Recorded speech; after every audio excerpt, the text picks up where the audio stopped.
वशिष्ठ जी भी भरत जी से कह रहे, विधि हरिहर सुरपति दिशदा था, बरनई सब दशरथ गुण गाथा। अरे राजा दशरथ का गुणगान तो ब्रह्मा विष्णु महेश कर रहे हैं।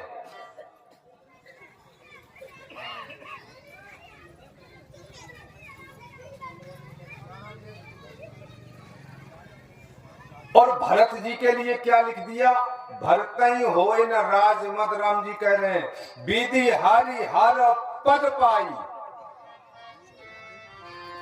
ब्रह्मा विष्णु महेश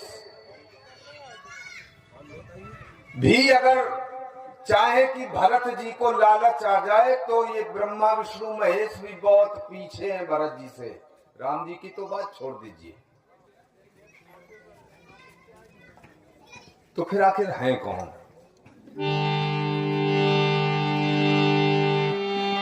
राम कवन।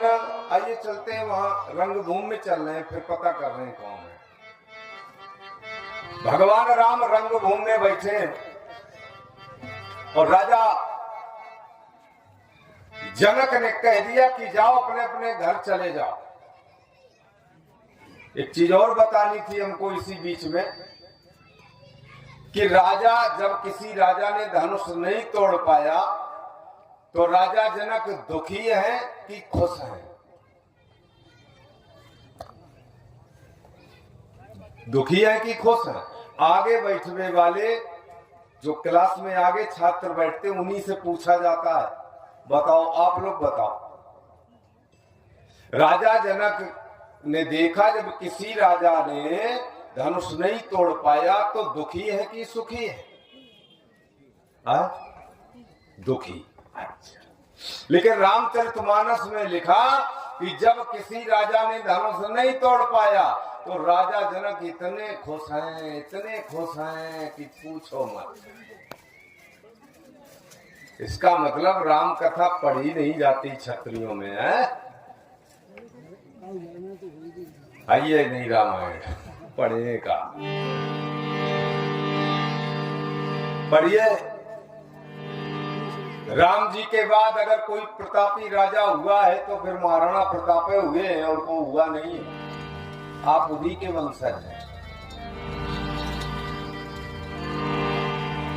महाराणा प्रताप की फोटो वोटो लगाते हो घर में कि नहीं?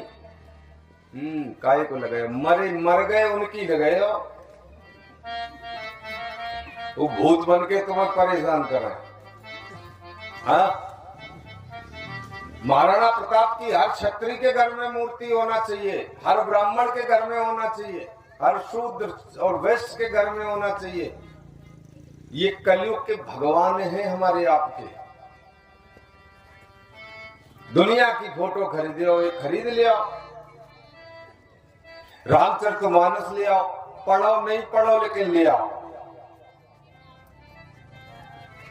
कहा जाता है जिसके घर में श्री रामचरितमानस का नित्य पाठ होता है उसके घर में कभी अकाल मृत्यु नहीं होती है। कभी नहीं होती है। अब ये आपके ऊपर निर्भर करता है कि तुम्हें पढ़नी है कि नहीं पढ़नी है।